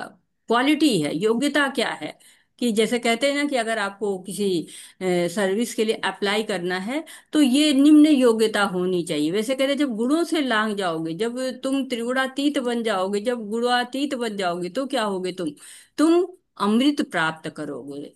अमृत जो है वो मिलता है। ईशोपनिषद में भी कहा गया, विद्याम च अविद्या च यस्तदा वेदो भय सह अविद्या मृत्यु तित्वा विद्या अमृत मुष्णते। अमृत मिलेगा जब अविद्या के साथ साथ तुम्हें विद्या भी सीखनी है। दोनों चाहिए। अगर हमें इस जन्म मृत्यु के प्रभाव को पार करना है तो हमें विद्या भी जाननी चाहिए, अविद्या भी जाननी चाहिए। जैसे कि अगर हमको मंदिर जाना है तो हमें अपना आध्यात्मिक गुण भी होना चाहिए, और साथ ही साथ हमें गाड़ी चलानी भी आनी चाहिए। तो गाड़ी चलानी आएगी तभी तो हम जाएंगे मंदिर, कैसे जा पाएंगे। तो विद्या भी जाननी, अविद्या भी जाननी है।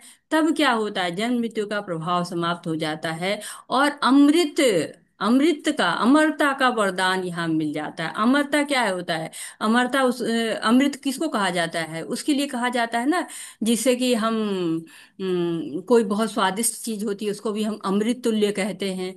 अमरता को कहते हैं कि शाश्वतता को भी हम अमृत करते हैं। कभी कोई कोई चीज बहुत हमको लगती है कि बहुत रसपूर्ण है, उसको भी हम अमृत कहते हैं।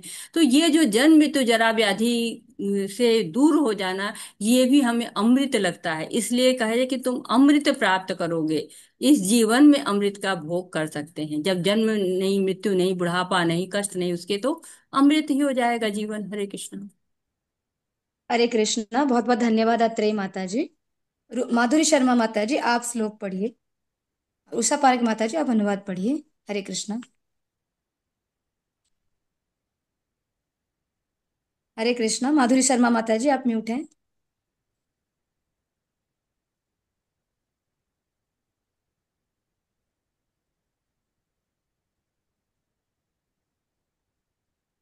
हरे कृष्ण। कौन पढ़ रहा हरे है? कृष्णा माता जी मैं पढ़ लेती हूँ। पढ़िए।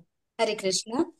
अर्जुन उवाच कैर्लिङ्गे स्त्रीन् गुणान् एतान् अतीतो भवति प्रभो किमाचारः कथं चैतान् स्त्रीन् गुणान् अतिवर्तते। हरे कृष्णा। अर्जुन ने पूछा, हे भगवान, जो इन तीनों गुणों से परे हैं, वह किन लक्षणों के द्वारा जाना जाता है? उसका आचरण कैसा होता है और वह प्रकृति के गुणों को किस प्रकार लांघता है? हरे कृष्णा। हरे कृष्णा। तो कुछ प्रश्न कर रहे हैं, अर्जुन का प्रश्न आ रहा है क्या, कै लिंगे। पहला प्रश्न है कि कै लिंगे। तो जनरली हम लिंग से समझते हैं कि स्त्रीलिंग है, पुल्लिंग है, क्योंकि बच्चा पैदा होता है तो हम पूछते हैं कि क्या लिंग है, लड़का है कि लड़की है। उसके शारीरिक लक्षणों से हम लिंग जानते हैं, और वो जो शारीरिक लक्षण होते हैं वही लिंग निर्धारण करते हैं। तो यहाँ पर क्या बोल रहे हैं कि कै लिंगे, मतलब कि उसकी विशेषता क्या है, क्या लक्षण है उसके। तो ये पूछ रहे हैं। ये इसका उत्तर आपको मिलेगा 22 और 23 श्लोक में। इसके बाद और भी प्रश्न आते हैं कि उसका आचरण कैसा होता है। ये प्रश्न आ रहा है किमाचार। 24 और 25 में इसका आंसर मिलेगा कि उसका आचरण कैसा होगा। हम जब होता है तो कहते हैं कि इसके आचरण बड़े अच्छे हैं। बाहरी विशेषता बतलाता है ना आचरण, कि व्यवहार कैसा होगा। इसलिए जो है किम आचरण। और उसके बाद क्या कह रहे हैं कि कथम चेतान, प्रकृति के गुणों को किस प्रकार लांग जाएगा। तो कैसे वो दिव्यता को प्राप्त करेगा, ये आपको 26वें जो श्लोक है उसको आंसर मिलेगा। तो आप इसको याद रखिएगा कि क्या लिंगे 22वें 23वें श्लोक में है, किमाचारा 24 25 श्लोक में है, कथम च एतान आपको 26वें जो है वो श्लोक में मिलेगा। तो ये बहुत स्वाभाविक प्रश्न है, सबके मन में आता है, हमारे आपके सबके मन में आता है। कोई बच्चा स्कूल जाता है, बहुत अच्छे मार्क्स लाते हैं, तो हम सोचते हैं ना कि ये कैसे हो गया, इतना अच्छा नंबर कैसे हो गया। तो ये कैसे आता है? अभ्यास से आता है, नियमित रहने से आता है, ध्यान देने से आता है, लगन पूर्वक पढ़ाई करने से नंबर आते हैं। उसी प्रकार जो नियमित रूप से अभ्यास करता है, 4 नियमों का पालन करता है, 16 माला जप करता है, जो भगवान के लिए कार्य करता है, जब ऐसा जो व्यक्ति होता है, वो क्या होता है कि वो इन गुणों से परे हो जाता है। तो अब हम जानेंगे। हरे कृष्णा। हरे कृष्णा। माधुरी शर्मा माता जी आप श्लोक पढ़िए। और हरे पूजा कृष्ण कुमारी माता माता जी। जी आप, पूजा कुमारी माता श्री जी आप अनुवाद पढ़िए। हरे कृष्ण। हरे कृष्ण। प्रकाशं च प्रवृत्तिं च मोहम् पाण्डव न दृष्टिं सम्प्रवृत्तानि न निवृत्तानि काङ्क्षति उदासीनवत् उदासीनो गुणैर्यो न विचाल्यत् गुणा वर्तन्त इत्येवं जो अवितिष्ठति नङ्गते सम सुख दुख दुख सुख स्वस्थाः समलोष्टा अश्मकाञ्चनाः तुल्य प्रिय प्रिय धीरस्तु तुल्य निंदा आत्म संतुति। हरे कृष्ण। और एक बचा बता, 25वां। माता जी और एक श्लोक रह गया। मानापमान। मान अपमान्य तुल्य तुल्य तुल्य मित्र मृतरि पक्ष सर्वारंभ परित्यागी गुणातीत स उच्यते। हरे कृष्ण। हरे कृष्ण माता जी। भगवान ने कहा, हे पांडुपुत्र, जो प्रकाश आसक्ति तथा मोह के उपस्थित होने पर न तो उनसे घृणा करता है और न लुप्त हो जाने पर उनकी इच्छा करता है, जो भौतिक गुणों की इन समस्त प्रतिक्रियाओं से निश्चल तथा अविचलित रहता है, और यह जानकर कि केवल गुण ही क्रियाशील है, उदासीन तथा दिव्य बना रहता है, जो अपने आप में स्थित है और सुख तथा दुख को एक समान मानता है, जो मिट्टी के ढेले, पत्थर एवं स्वर्ण के टुकड़े को समान दृष्टि से देखता है, और जो अनुकूल तथा प्रतिकूल के प्रति समान बना रहता है, जो धीर है और प्रशंसा तथा बुराई, मान तथा अपमान में समान भाव से रहता है, जो शत्रु तथा मित्र के साथ समान व्यवहार करता है, और जिसने सारे भौतिक कार्यों को का परित्याग कर दिया है, ऐसे व्यक्ति को प्रकृति के गुणों से अतीत कहते हैं। हरे कृष्ण। हरे कृष्णा। तो भगवान कितने अच्छे गुरु हैं, एक एक प्रश्न का उत्तर दे रहे हैं, बिल्कुल सटीक उत्तर, और धीरे धीरे सारे उत्तर देते चले जा रहे हैं। तो भगवान बहुत ही कृपालु है, भगवान बहुत ही दयालु है। और बताते जाते हैं क्या, कि प्रकाशम च प्रवृत्ति च, जिसके अंदर प्रकाश होता है, प्रवृत्ति होती है, मोह जो है नहीं होता है, पांडवा न दृष्टि संप्रवृत्ता, उसकी जो है वो समान दृष्टि होती है। और कहते हैं कि जो प्रकाश आसक्ति तथा मोह के उपस्थित होने पर न तो उनसे घृणा करता है, न लुप्त हो जाने पर उनकी इच्छा करता है। तो अगर प्रकाश भी है, आसक्ति है, मोह है भी, तो भी उससे घृणा नहीं करता है। कहते हैं कि हमेशा एक जैसा रहता है, भौतिक गुणों की इन समस्त प्रतिक्रियाओं से निश्चल तथा अविचलित रहता है। उसको पता सब कुछ है, यह जानकर कि केवल गुण ही क्रियाशील है, उदासीन तथा दिव्य बना रहता है। तो सोचिए कि उसके अंदर क्या है, कि अपने आप में ही वो स्थित है, चाहे जो भी हो, उसको उसके सामने कुछ भी रख दीजिए, वो अविचलित है, निश्चल है, स्थिर है। क्यों? क्योंकि भगवान पर उसका दृढ़ विश्वास है। उसको पता है कि प्रकृति के गुण ही क्या करते हैं, जीव को बंधन में डालते हैं। तो जो गुणों के बंधन में नहीं पड़ता, गुण क्रियाशील है लेकिन उदासीन और दिव्य बना रहता है, अपने आप में स्थित बना रहता है। उदासीन वदासीन गुणों न विचलायते विचाल्यते। तो वो जान जाता है कि ये गुण जो है ये मेरे नहीं है, गुणों का प्रभाव है, जो भी उसके अंदर विचार आ रहे हैं वो मेरे नहीं है, वो गुण के कारण आ रहे हैं।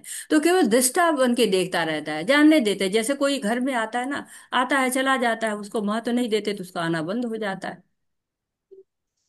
तो ऐसा क्या हम कर सकते हैं? ये विचार आएगा तो उसके लिए हमें क्या करना होगा? सतोगुण में रहने का प्रयास करना होगा। इस भौतिक जगत में लिपटने को जाए, इस भौतिक जगत की जो निरर्थकता है उसको समझना होगा कि निरर्थक है ये। आध्यात्मिकता को बढ़ाना होगा, खुद को बताना पड़ेगा कौन से विचार आपके हैं, उनका पोषण करना होगा। बाहर से जो आ रहे हैं गलत विचार, उनको नुकारना होगा। जैसे आपके घर में कोई आता है, उसको उसके कपड़ों से, उसकी घड़ी से, उसके मोबाइल से आप प्रभावित हो जाते हैं और चाहते हैं ये वाली घड़ी मैं भी खरीदूंगा, ये वाला कपड़ा उस पर बहुत जच रहा है, ये कपड़ा मैं भी खरीदूंगा। तो उसी के जीवन आप जीना चाहते हैं, उसी के जैसे होना चाहते हैं। लेकिन अगर आप ऐसा नहीं चाहते हैं, आप प्रभावित नहीं होते, क्या वो आया हो गया कोई फर्क नहीं पड़ता। तो भक्ति क्या करती है? वो हमें बताती है कि हमको प्रभावित नहीं होना है। कौन सा आचरण है जो हमें लेना हो चाहिए, कौन सा आचरण ऐसा है जो हमें नहीं लेना। तो भक्ति इसलिए नहीं होती है कि हम स्वयं को अपराधी समझने लगे, खुद गिल्ट में जीना शुरू करें। भक्ति इसलिए होते हैं कि हम उचित इच्छा करें, उचित आचरण को अपनाएं, भगवान के लिए इच्छा करें, और अप्रत्यक्ष रूप से अपने लिए हम अपनी भक्ति को बढ़ाने के लिए क्या करना है वो करें। भक्ति हमें नीचे गिराने के लिए नहीं, हमें पंख देती है, हम उड़ सकें, हमारे बंधनों को काटती है। पंख का मतलब नहीं होती है कि कुछ हमारा पंख जैसा निकल जाएगा जो हमारे ऊपर बोझ हो जाएगा, नहीं। वो ऐसे हमको बनाती है कि हमको हल्का कर देती है, आध्यात्मिक चेतना में हम हो जाते हैं। और ये मतलब हम बिना पंख के उड़ने लगते हैं, इतने हल्के हो जाते हैं। हमारे अंदर किसी तरह का कोई भी द्वेष नहीं होता है, कोई लालच नहीं होती है, कोई कहते हैं इच्छाएं नहीं होती हैं, मान अपमान नहीं रह जाता। मान अपमान में क्या अंतर है? क्योंकि वो हम ले रहे हैं, हम प्राप्त कर रहे हैं, अनुभव कर रहे हैं। कहते हैं अगर किसी ने हमें गाली दी, अगर हम उसको नहीं लेते तो क्या है, वो उसके पास चली जाएगी। लेकिन अगर हम मान से, अपमान से, स्तुति कोई कर रहा है, हम बड़े प्रभावित है, अपना गुण गाने लग रहे हैं, अरे वाह मैं तो बहुत अच्छा हूं। तो ये क्या होता है? अगर किसी ने कह दिया आप इस शहर के सबसे धनी व्यक्ति हैं, आप स्वयं को राज्य का सबसे धनी व्यक्ति मानने लग रहे हैं। अगर कोई कह रहा है कि नहीं आपकी संपत्ति तो कम है, तो ये आपको अपमान लगने लग रहा है।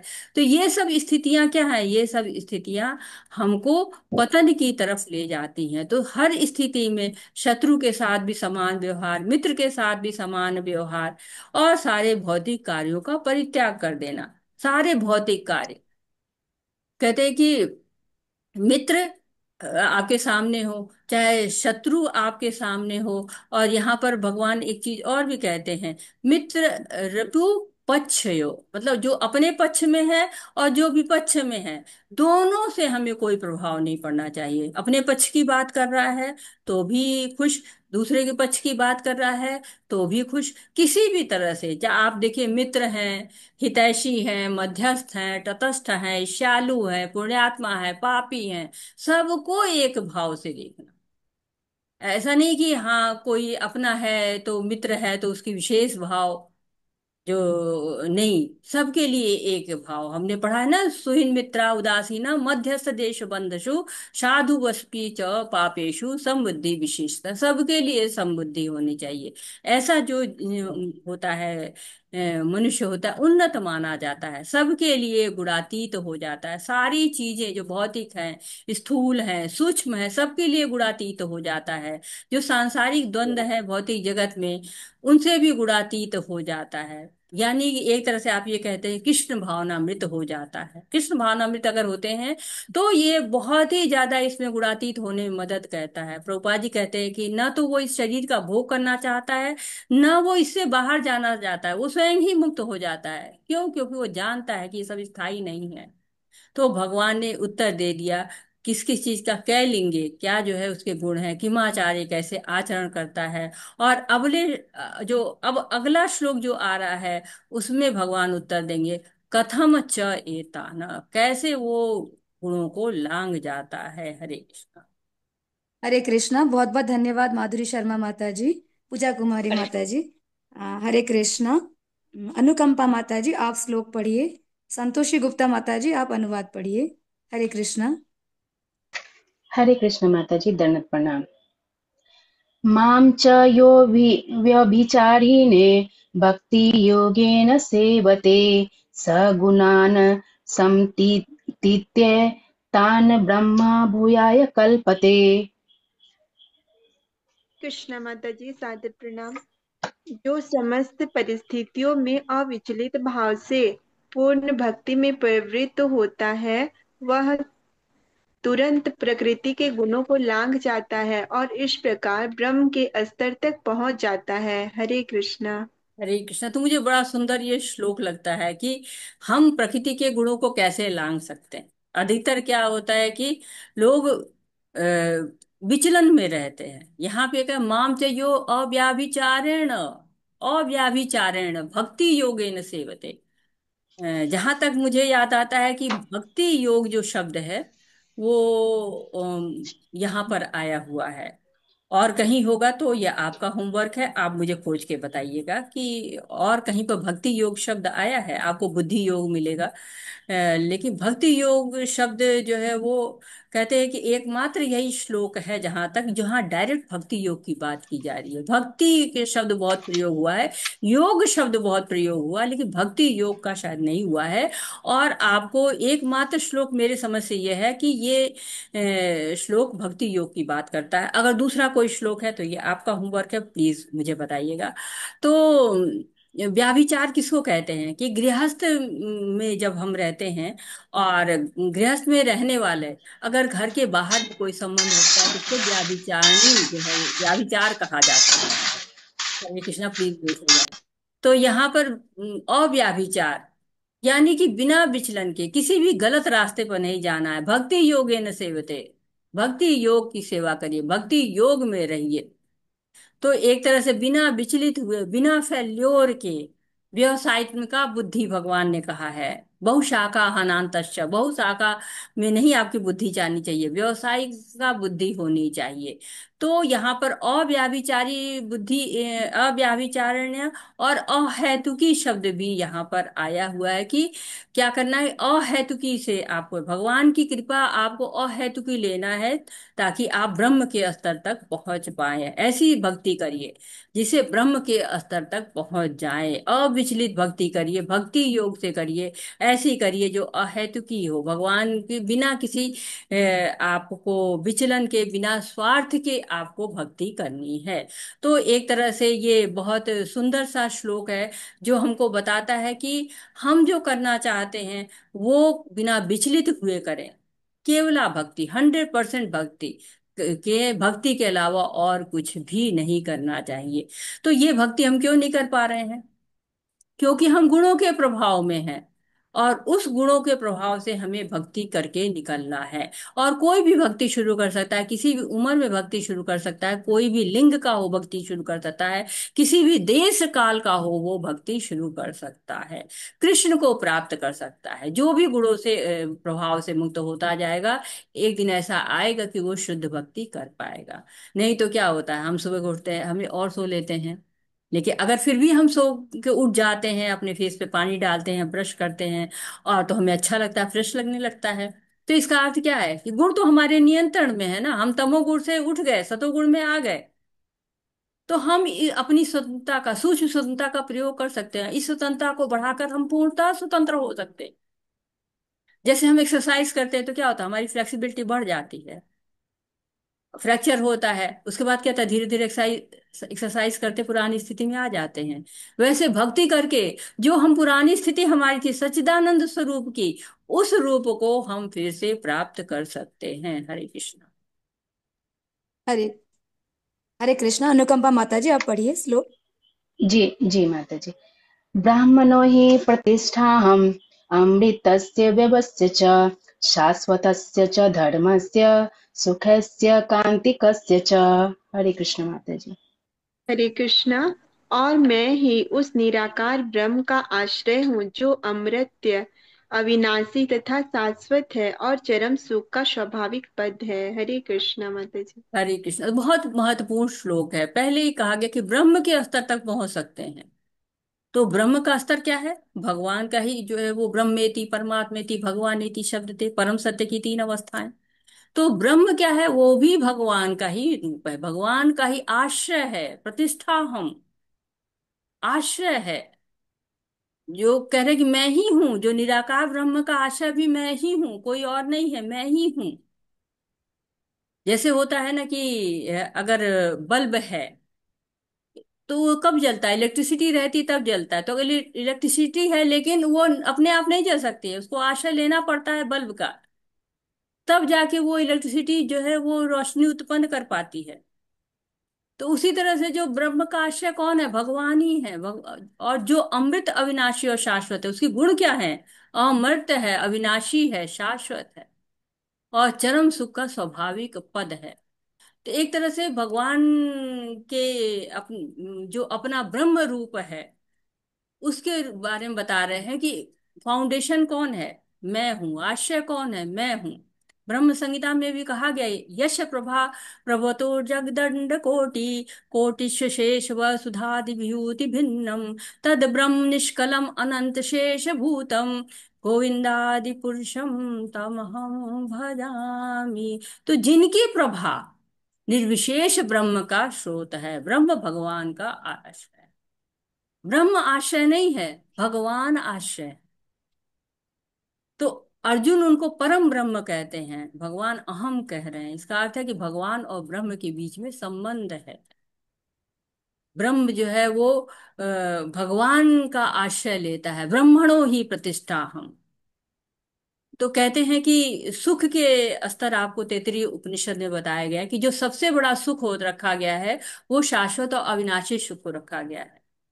स्वर्ग का सुख होता है और लोकों का सुख होता है, लेकिन जो ब्रह्मानंद, ब्रह्म का आनंद है, उस सुख को कहा गया कि उस सुख के ऊपर से क्या है? भक्त आनंद, भक्त का जो आनंद होता है। ब्रह्मानंद सुख को कहा गया है कि जैसे कि एक बछड़ा चलता है तो उसके खुर में जो आपको जितना पानी होता है वो सुख ब्रह्मानंद सुख होता है। लेकिन जो भगवान भक्तानंद होता है उसके पास असीम सुख होता है। तो जब हम भगवान के दास बन जाएंगे तभी सुख पाएंगे। और भगवान क्या है कि ब्रह्म से अपनी अभिन्नता को बता रहे हैं। पद्म पुराण में भी कहा कि भगवान श्री कृष्ण के नख की एक किरण ब्रह्म है। तो ब्रह्म अलग नहीं है। ब्रह्म जो है वो कहते हैं कि ब्रह्म का आश्रय मैं हूं। तो सबसे ऊपर कौन है? भगवान कृष्ण है। भगवान कृष्ण से आपको जोड़ना है। भगवान कृष्ण की हमें भक्ति करनी है। भगवान कृष्ण ही हमारी सारी समस्याओं का हल है। भगवत गीता उन्होंने दी है ताकि हमारी असली समस्या, जो सबकी समस्या हो, राजा हो रंक हो, कोई भी नहीं चाहता है कि सब जो चार समस्याएं हैं जो जड़ के रूप में है हर एक को मिलती है, उससे कौन निकल पाता है? भगवान निकाल पाते हैं। और हम भगवान के पास रहते हैं तो हम भी जो है वो निकल पाने की योग्यता रखते हैं। जैसे लोहा होता है और आग होती है। शुरू शुरू में लोहा अलग दिखता है, आग अलग दिखती है, लेकिन धीरे धीरे लोहा इतना गर्म हो जाता है कि लोहा और आग एक जैसे हो जाती है। वैसे ही जीव जब भक्ति करता है तो जीव सच्चिदानंद रूप जैसे से जुड़ के सच्चिदानंद रूप का हो जाता है। तो हमको उस जो है वो सच्चिदानंद के जगह पे पहुंचना है। सच्चिदानंद के जो अंश हैं हम, तो हमें भी उस सच्चिदानंद स्वरूप को प्राप्त करना है। तो भक्ति के रस में जुड़ना है। भक्ति के रस में हम जुड़ते हैं तो जैसा आदान प्रदान हम करते हैं वैसा ही भगवान हमारे साथ आदान प्रदान करते हैं। यथा मां प्रपद्यन्ते तास्थैव भजामि। तो यहीं पर हम विराम लेते हैं क्योंकि ये 14वां अध्याय यहाँ पर हमारा पूर्ण होता है। इस प्रकार श्रीमद् भगवद गीता के 14वें अध्याय प्रकृति के 3 गुणों का भक्ति वेदांत तात्पर्य पूर्ण हुआ। भक्ति वेदांत शीला प्रभुपाद जी हैं, उनका तात्पर्य यहाँ पे समाप्त होता है। हरे कृष्णा। ज्ञानेश प्रभु जी। हरे कृष्ण। हरि ओम तत्सत् इति श्रीमद्भगवद्गीतासु उपनिषदसु ब्रह्मविद्यायां योगशास्त्रे श्रीकृष्ण अर्जुन संवादे गुणत्रय विभाग योग नाम 14 अध्यायः। हरे कृष्ण। हरे कृष्णा कृष्णा कृष्णा हरे हरे, हरे राम हरे राम राम राम हरे हरे। वाञ्छाकल्पतरुभ्यश्च कृपा सिन्धुभ्य एव च पतितानां पावनेभ्यो वैष्णवेभ्यो नमो नमः। अनंत कोटि वैष्णव बिंद की जय। शिला प्रभुपाद की जय। सभी गोस्वामियों की जय। चैतन्य महाप्रभु की जय, भगवत गीता की जय, सभी भक्तों की जय। हरे कृष्णा हरे कृष्णा हरे कृष्णा कृष्णा कृष्णा कृष्णा हरे कृष्णा हरे, हरे हरे हरे हरे हरे राम हरे हरे हरे, राम राम राम राम राम हरे राम हरे, राम हरे हरे कृष्णा हरे हरे हरे कृष्णा हरे, कृष्ण कृष्णा हरे हरे राम हरे, हरे हरे राम राम राम हरे हरे हरे। राम सभी को हरे कृष्णा। सभी का कोई हरे। प्रश्न है, आपका कोई सुझाव है, आप कुछ ऐड करना चाहते हैं तो हरे कृष्णा। सभी को हरे कृष्णा, सभी को बहुत बहुत धन्यवाद।